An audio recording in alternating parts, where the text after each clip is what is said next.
Garry Kasparov, with whom we are soon to engage in conversation, needs no introduction, but we'll give him one anyway.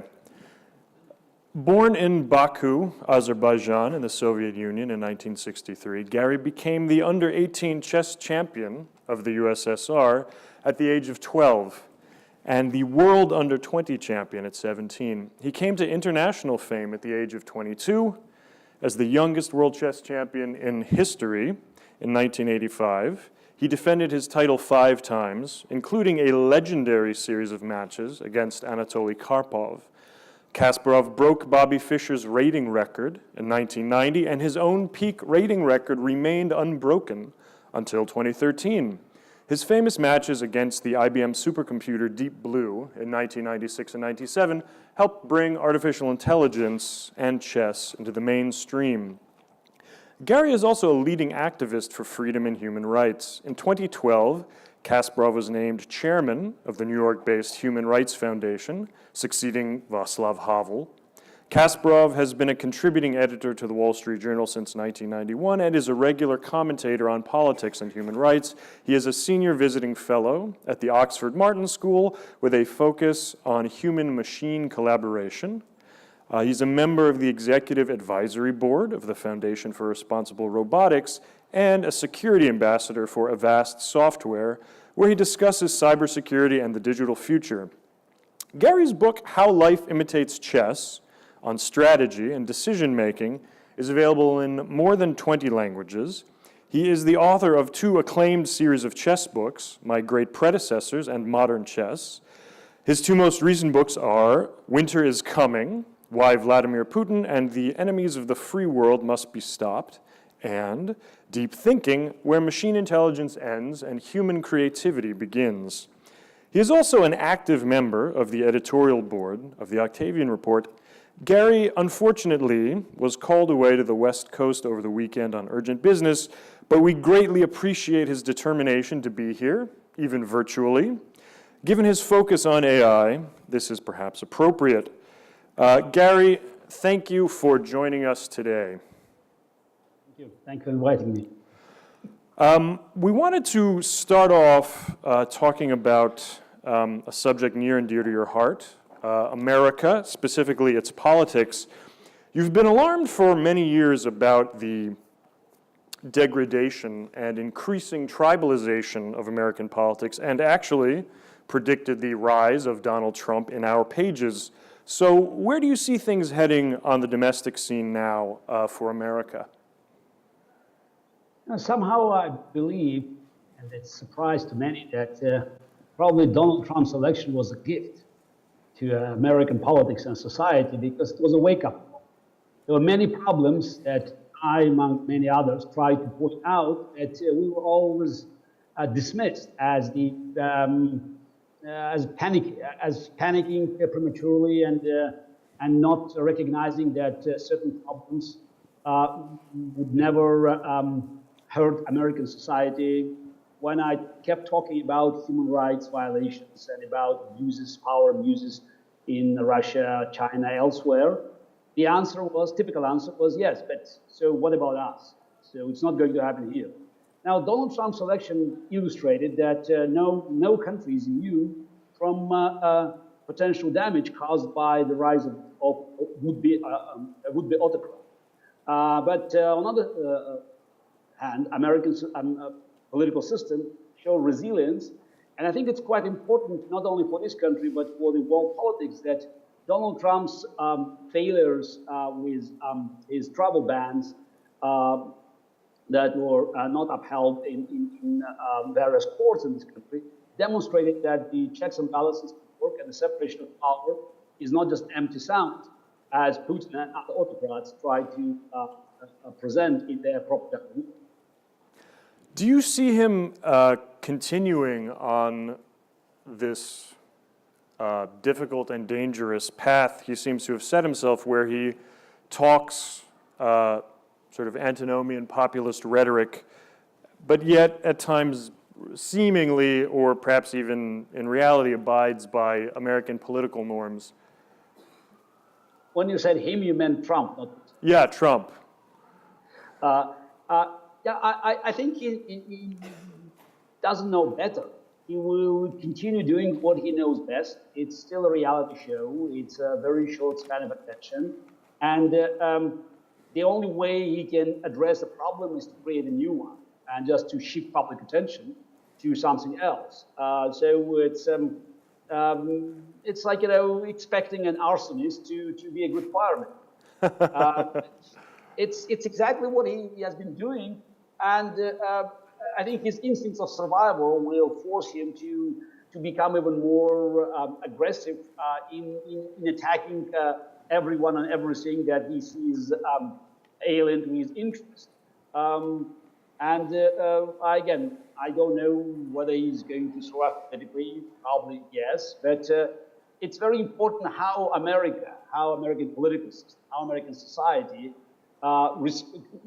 will respond to the threat, because we understand that Trump can talk as an autocrat, can walk as an autocrat, can think as an autocrat. He would love to act like an autocrat, but luckily, American political system is strong enough to prevent worst. That, for instance, we saw in Russia and other countries like Turkey, where democracy, feeble democracy, was gradually dismantled by savvy, tricky. So let me then ask you, you brought up just now the issue of how American society ought to respond to him. What are responses that you see as fundamentally healthy and fundamentally helping America weather through this assault or attack or even simple change in its norms? And what are the responses that you see as being damaging? First of all, I think we should recognize that Trump is a symptom.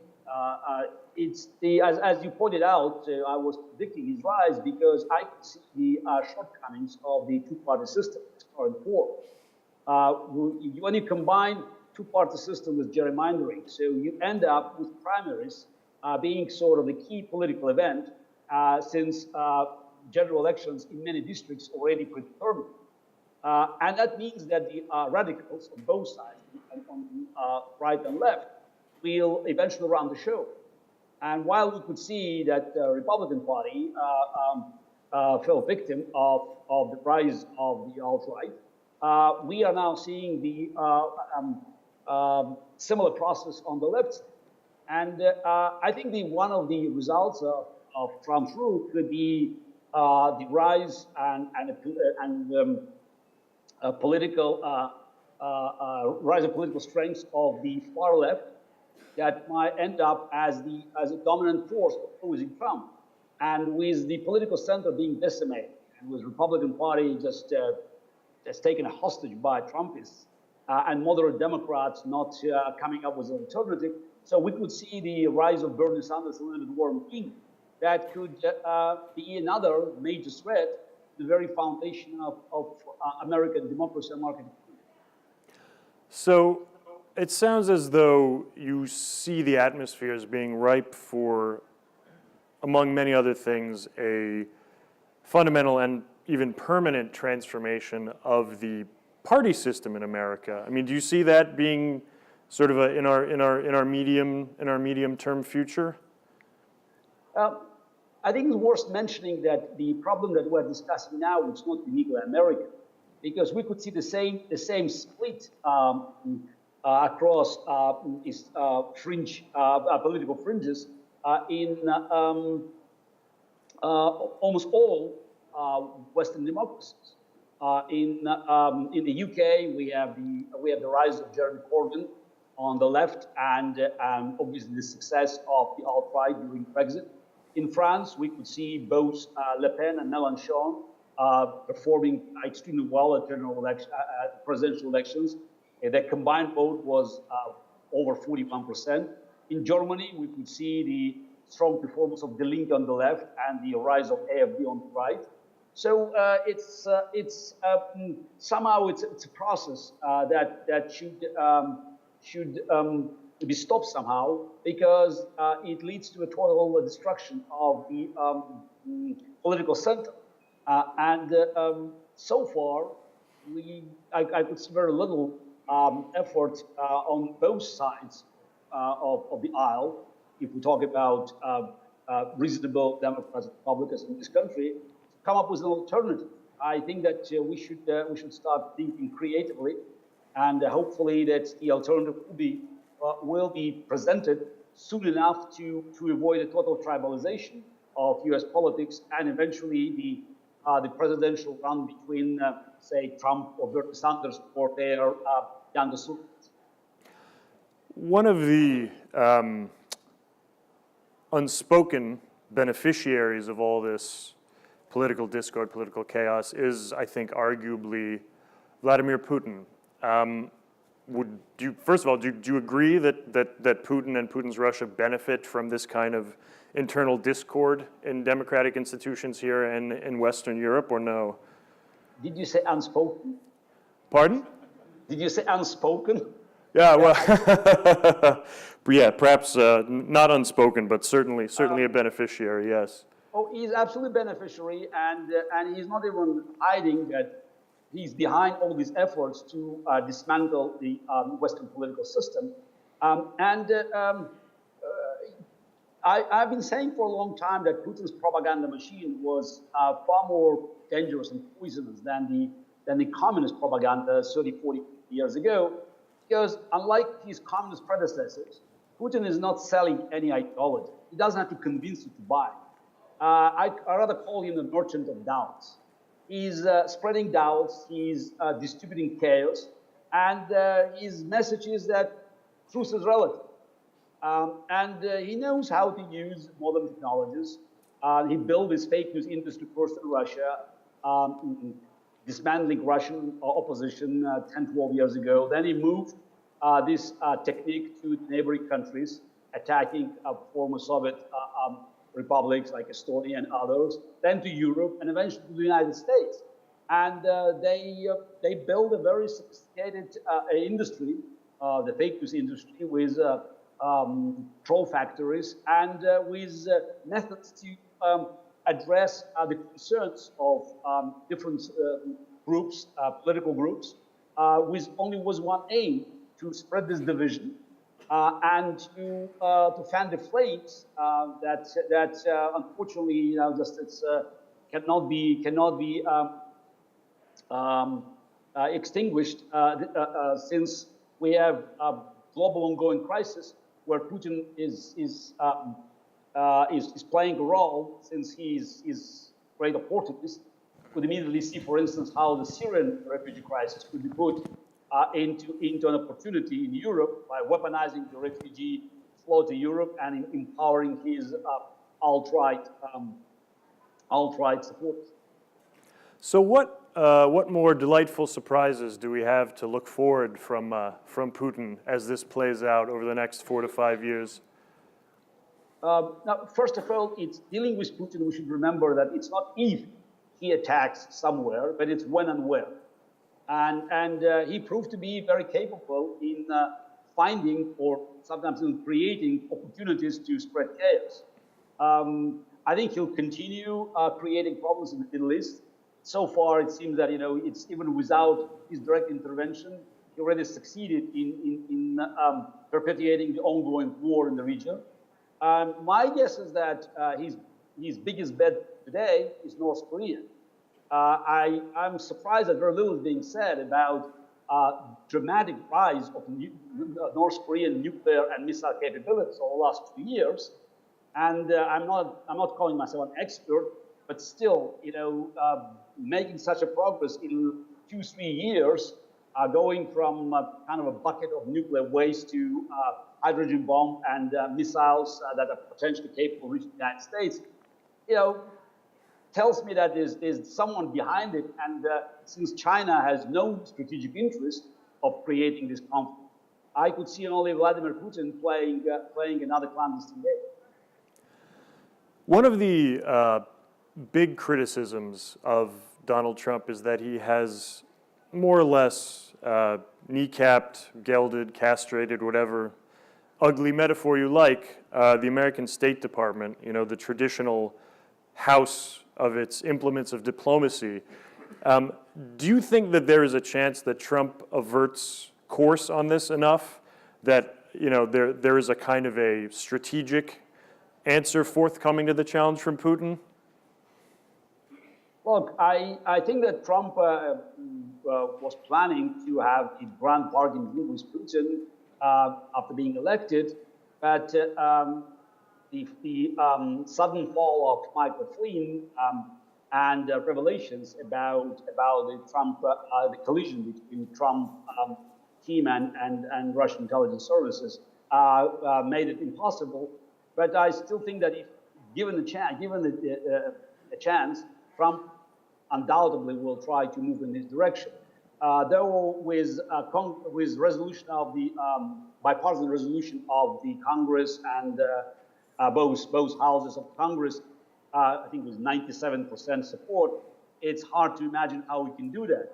But I would point at the fact that Trump, who insulted and mocked everybody, I mean, almost probably all of his supporters, including recently the Vice President Pence, he never said anything negative about only one person, Vladimir Putin. That probably speaks volume. Well, certainly not. Sounds like there's not a lot to hope for from the Trump administration on that front. I wanted to pivot to a topic that is seemingly as universally discussed as that of the U.S.-Russia relationship, and that's artificial intelligence. As you heard in the intro, Garry is someone who has a deep personal experience battling it across the chessboard. This was, almost 2 decades ago, in fact. So he is more acquainted than most with what machine learning and machine capability looks like. This, I think, makes his opinion on the subject all the more interesting because, and tell me if this is an unfair restatement of your view, you're neither sort of a Pollyanna-ish utopian about it, nor are you a doomsayer about AI. You take a much more nuanced view, which is that artificial intelligence can be a prod to human creativity. It can solve many of our problems. It can present problems. Those problems, in turn, provoke what is unique in us, the ability to think and strategize and transcend them. I was curious about why you think this about AI and what is the source of your fundamental, cautious, realistic, but still fundamental optimism on the topic. I think that AI today is a buzzword that everybody uses without even agreeing on the definition. So my experience from speaking to many corporate events, tech events, is that if you ask 10 experts, you may end up with 11 opinions. What is AI? Personally, I would rather say not artificial intelligence, but augmented intelligence. But again, it's too early even for us to give the definition, since we have very little understanding. So what can be done with this very powerful tool? And I want to emphasize, a very powerful tool, a machine that could help us to solve many problems. But at the end of the day, it can also destroy many lives and cost. We tend to forget that technology is agnostic. Any technology is bringing many benefits to humans, but also could be used for destroying our lives. With modern technologies, you can save lives by using all these 3D images and other things, but you can kill people with drones. So it's and also you can just have with social media, you can have business transactions, you can find friends and use the same technology for creating a sophisticated terrorist network. For me, the discussion about AI, whatever it is, it should be brought back to the realistic ground. So we have to talk about the future of humans using this very powerful technology for our benefits and looking for more sophisticated ways of doing that. And we have to stop at one point viewing AI either as a salvation, just to having this religious belief that AI will solve the problem, or being on the opposite side, cursing AI as the inevitable doomsday that end up as humanity. I'm trying to communicate this message back to all the audiences I'm speaking to, saying that machines replacing all kinds of manufacturing jobs and even some kind of the menial aspects of cognition. It's a natural process. There's nothing new about it, and we should not be panicking. We should not be overzealous about it. We should just recognize that machines helping us to get rid of some repetitive jobs could also unleash human creativity. So that's why I'm emphasizing always the new opportunities for human creativity to be to team up with machines. That's why I'm saying human-machine collaboration. This is the way to move forward. Thanks for that, Garry. I wanted to open the floor up now to any questions from the audience. Asher. So on a note relating to chess, many chess experts think in the life of Bobby Fischer, two games seem to stand out. The game versus Donald Byrne, the immortal game per se, and Game 6 in the match against Boris Spassky, which was the turning point, which won him the championship. Which, in your eyes, is more important in the world of chess or in the world of Bobby Fischer? You should repeat the question because the voice, the sound is... Oh, I'm sorry. Can you repeat the question? The question was, which match was more crucial to the life and career of Bobby Fischer? Game 6 of Fischer-Spassky, or what was the first one, Asher? The Immortal Game versus Donald Berg. Look, I think it's okay. Definitely, the person asking, watch the Pawn Sacrifice, which was a good movie. I think it resembled Fischer character, but its chess side was not very sophisticated. If speaking about games that were mentioned, the game with Donald Byrne in 1956, it's a nice game, but I wouldn't call it immortal because there are many games, even better games, played by Fischer and other players. But the fact that Fischer was 13 when he played the game just made it quite unique. Now, regarding Game 6 of the match, it was a good game, but the Spassky played very poorly. So if you want to know my opinion about the professional quality of the games in the match, I would rather pick up Game 10 of 13, where Fischer also won, but having overcoming much tougher resistance. Anyone else? Well, in that case, I have a question of my own. It's also chess related. What players should we be watching for on the modern scene other than Magnus Carlsen? I don't know. It seems that Magnus is still a dominant force. He's just turning 27. So by modern standards, people say he's already 27 because chess is getting younger. I don't have my preference of picking up the potential challenger for 2018 match. It could be Maxime Vachier-Lagrave from France. It could be Fabiano Caruana, an American. It could be Levon Aronian from Armenia. But in every case, I would still think Magnus is going to be favorite in 2018. So it's quite a unique talent, and we'll be probably seeing more of him. And obviously, there are younger players, but I don't see, if you go down to these teenagers, I don't see yet the talent of Carlsen, Fischer, or Keller.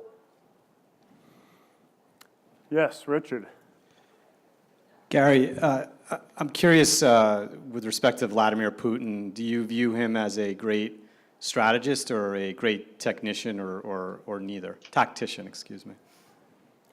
Richard wants to know if you view Putin as a strategist, a great tactician, or neither? No, I would go with the latter. He's definitely a great tactician because he sees opportunities, he grabs them, and he turns them into his advantage. he's not a strategist because dictators, they cannot afford long-term strategy. They have to watch their backs. They have to worry about their survival. So surviving tonight and tomorrow morning, that's a top priority. And also, Putin knows that economic situation in Russia is not working in his favor, and he doesn't expect it to get any better. So for him, for an aggressive foreign policy, the ongoing search for real or illusionary enemies of Russia, and turning domestic propaganda into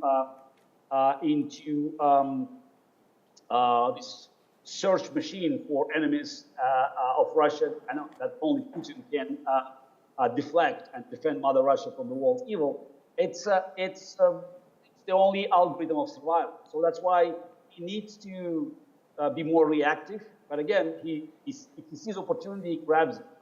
And that's a problem of free world confronting Putin, since we are playing his game instead of laying down long-term strategy. The traditional advantage of democracy is that we can conceive, we can implement strategy that will work for decades, not just bringing immediate results for administration or a government that has initiated.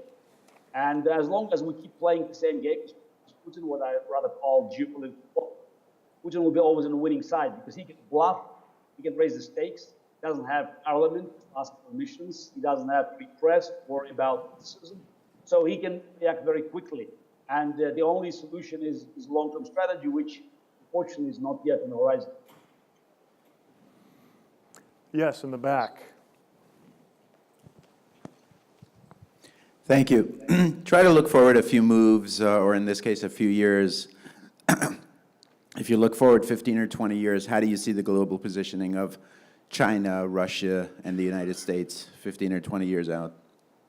The question was, how do you see the... Oh, you heard it. Okay, terrific. Yes, I heard this.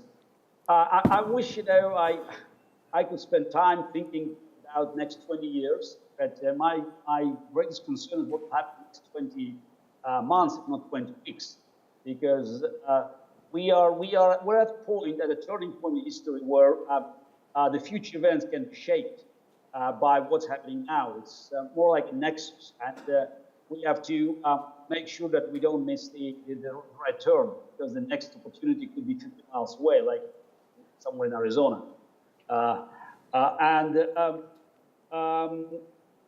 I think if we go that far in the future, I would say that there's a very good chance, it's almost certain, that Russia, or what is left of Russian empire, will keep crumbling.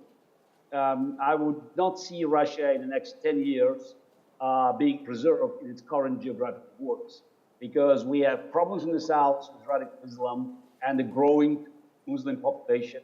We have major problems with China in the Far East. Again, the same demographic problems with hundreds of million Chinese living across the border with less than 20 million Russians from vast territories from Novosibirsk to Vladivostok. And economically, Russia is too weak. So I would have quite a dire forecast for the future of my country.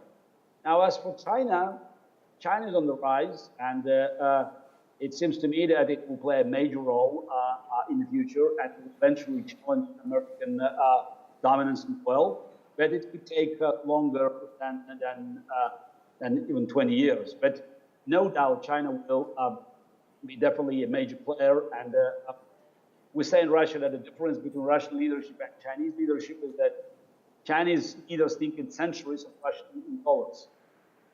And it definitely gives China strategic advantage.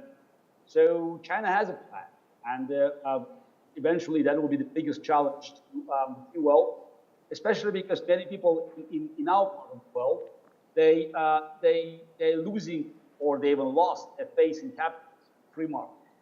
And China, by many, is viewed as the competitive, not even more successful model, ignoring the fact that innovations still most of innovation coming from the free world, and China is more on the on a copy-paste side, though, of course, they're trying to improve.